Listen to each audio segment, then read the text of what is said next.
Good afternoon. We're here with Humboldt County Health Officer Dr. Teresa Frankovich for the August 28th media availability. Thank you for being with us. Thank you. The Redheaded Blackbelt asks, of those with confirmed active positive tests so far, how many are asymptomatic, how many have symptoms, how many are currently in the hospital, and how many are currently occupying beds in the ICU?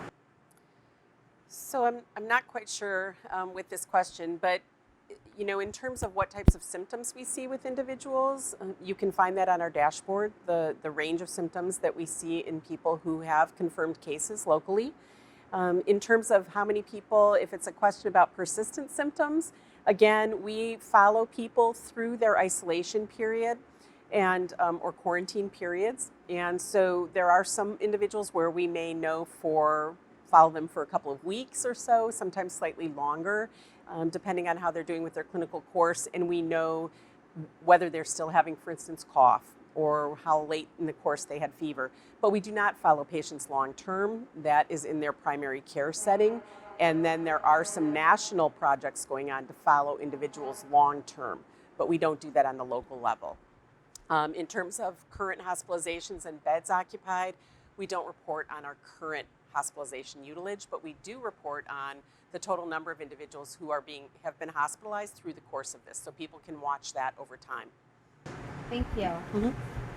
The Redheaded Blackbelt asks, regarding the public information updates on positive cases locally, can you tell us anything at all in a general sense, not specified to individual cases to avoid HIPPA concerns, about the therapies or treatments for local patients, and if a ventilator has been used for treatment, etc.?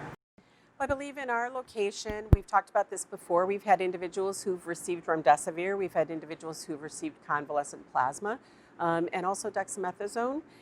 We have had individuals who required ventilation. Thank you. The Redheaded Blackbelt asks, looking at the breakdown in case origins, can you tell us, even if as an estimate, of the section identified as contact to a known case? Can you estimate what percentage of those cases result from travel acquired or by community spread? So, again, we don't quite track the data in this fashion. And the reason for that is we do note if the individual of the index case in a line has travel, and if that is what seems to have sparked the initial case. But then, as people can imagine, we have the initial contacts of that case who may develop symptoms and become positive for COVID. Then we have contacts of those contacts who may develop symptoms. And so the range of how far out do you call it a travel-related case could get very broad. And so we simply report on the index case as travel. Everything else are the contacts related to either travel, to community transmission acquired infection by the index individual. And that's how the data is recorded fairly consistently across areas. The North Coast Journal asks, schools throughout the North Coast are returning to session this week and next, with most beginning the year with distance learning. As a pediatrician, what advice do you have for parents looking to help their children navigate this period in ways that promote mental and physical health? Well, I think in the instance of school, children are going to take their cues from their teachers and their parents. And I think what we found consistently through this pandemic is that children are pretty good adapters to the situation, and a lot of what they use to adapt is the attitude and the support of their parents. And so I think what we found is that children, for instance, where use of facial coverings is not a big deal, parents use it, their family members use it. Parents normalize it by having them practice it at home, for instance, before they go to childcare. Those kids do very well with adapting. And I think the more we're able to talk to children about the idea of all these tools that we use to stay safe right now, I think can be really supportive and helpful for them. For kids, they just need to have a sense, I think, of some security in the situation, to understand that there are things they can do to be safe, just like all of us. And again, I think parents and teachers can both message that for children really well. The North Coast Journal asks, you have mentioned seeing an increase in cases related to the agricultural sector locally. Can you explain what it is about the sector and its working conditions that has led to virus spread in employees locally? Well, again, agricultural settings is something we're seeing across the state as a really consistent place for challenges in terms of outbreaks. And I think it goes to a lot of different factors. I think that it can be issues just around the actual work site. So some people are working outdoors, which is helpful, but there may be some challenges with distancing. There are some individuals who may be working indoors in hothouses and things like that, where you're obviously in a closed environment with different circulation, and that may make it more challenging in terms of containment. There also may be issues around people having shared living situations who work together. There may be issues with many different individuals coming in and out of the workforce over time, so that there are more exposures for individuals. So I think there are a variety of factors that can make that work site and workplace challenging. Thank you. The Times Standard asks, are any local positive COVID-19 results not listed as part of the total positive cases? This question stems from wondering how HSU or CR students who live here locally but are not considered permanent residents are treated. We know the JIC previously stated a Trinity County resident who was tested in Humboldt County was not included in the county's count. So the way this works is really your place of residence. And so if someone moves to our area, if they move here, for instance, an off-campus student, and they rent an apartment and their address is Humboldt County, they're counted in Humboldt County. For the purposes of students living in dorm settings, we report those locally. And so, once someone is assigned a different address, so for instance, if we have someone traveling here from Los Angeles who gets tested, once we have that address in the system, it goes to Los Angeles County in terms of reporting.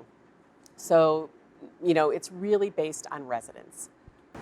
Thank you. The Times Standard asks, Governor Gavin Newsom is expected to talk about the reopening of businesses today at noon. If he gave the okay for counties not on the watch list to reopen some businesses that have been shuttered, what time frame would the county provide on allowing those businesses to reopen locally?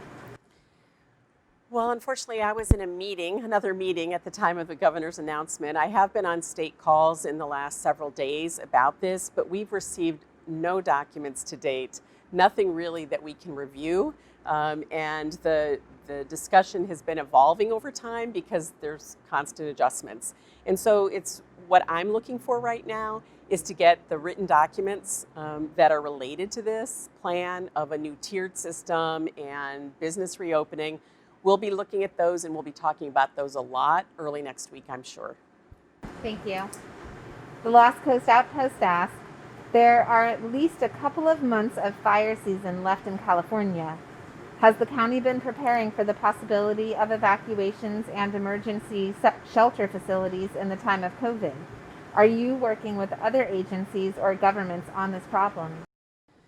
Well, certainly in terms of formal evacuations and shelters, we are working. Public health, our emergency operations center team is also working on this issue. What would sheltering look like in the time of COVID? Other entities involved are things like CAL FIRE, OES, and the CDPH, looking at guidance in all of these things about how to safely manage. We're also looking at areas that have already been having to do sheltering and seeing lessons learned. So yes, we're concerned about this certainly, and it's going to take collaboration to be able to do it if it occurs. I would point out, though, we do know that some people are already coming to our area who are evacuating fire areas informally on their own through, camping, staying with family and friends, and we've been talking about that as well in media and about how people might do that more safely. Thank you. The North Coast News asks, with improving virus data, California is looking to reopen again. Newsom is expected to announce plans tomorrow for reopening businesses that were shuttered in July, but there's so much public confusion with California constantly shifting pandemic lockdown rules. What kind of clarity do you need from the governor tomorrow about reopening business? Is there certain public health data that would determine success or failure locally? Again, we talked a little bit about this in a previous question. I really will be looking very carefully at what the state has outlined. What I have understood to date, though, is that one of the considerations that's been put into this model is using some time frames. And I think there's a general acknowledgement that, it's in the previous iteration of this, when we were trying to open up, that, a lot of times it was done, fairly quickly.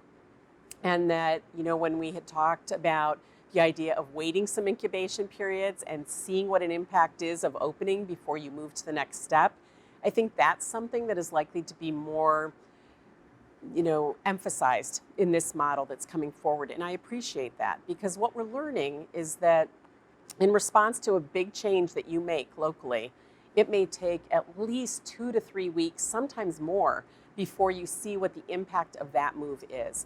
And so there really is a value and importance to having a thoughtful, planned, and measured in terms of time opening of things to really help.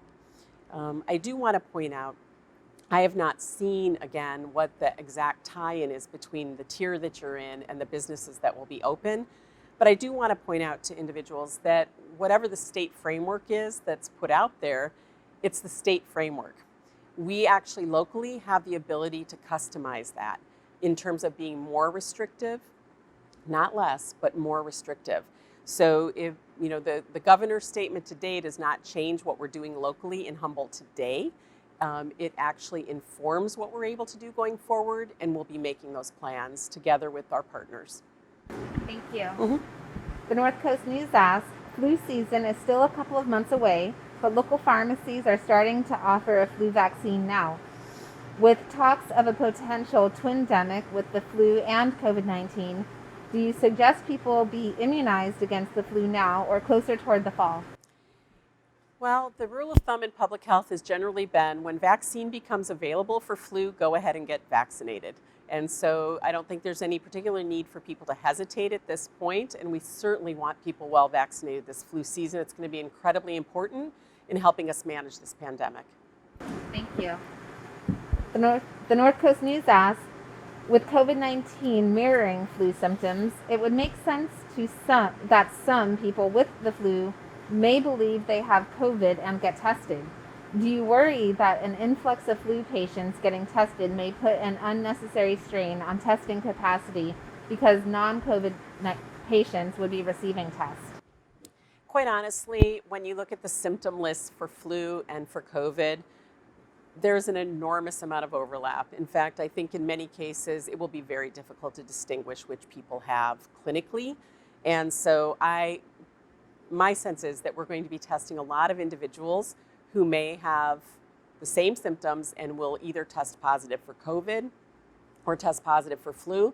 And in some instances, we may have individuals who actually have co-infections and have both.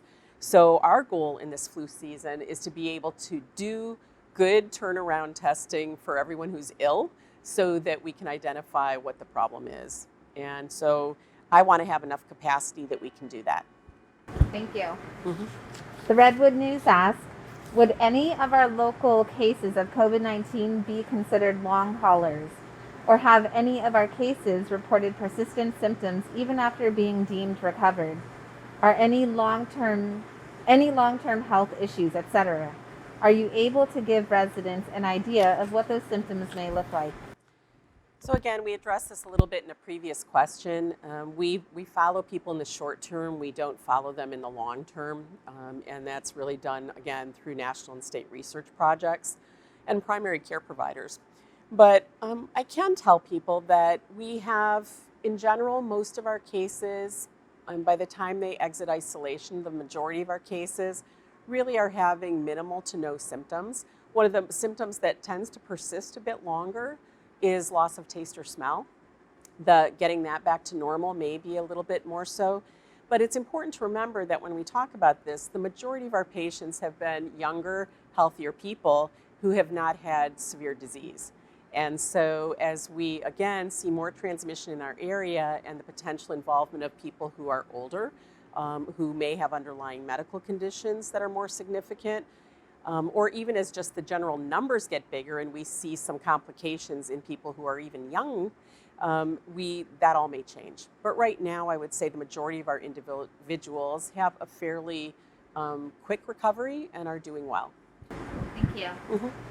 Redwood News asks, with flu season around the corner and some symptoms of both COVID-19 and the seasonal flu being similar, are you able to provide residents with any guidance on what first symptoms they should be aware of as potentially being COVID-19? Or what symptoms are more likely with just a flu with COVID-19? Again, I think we answered that with the previous one. I think they're going to be virtually indistinguishable for some people, and we're just going to need to be able to test people to tell the difference.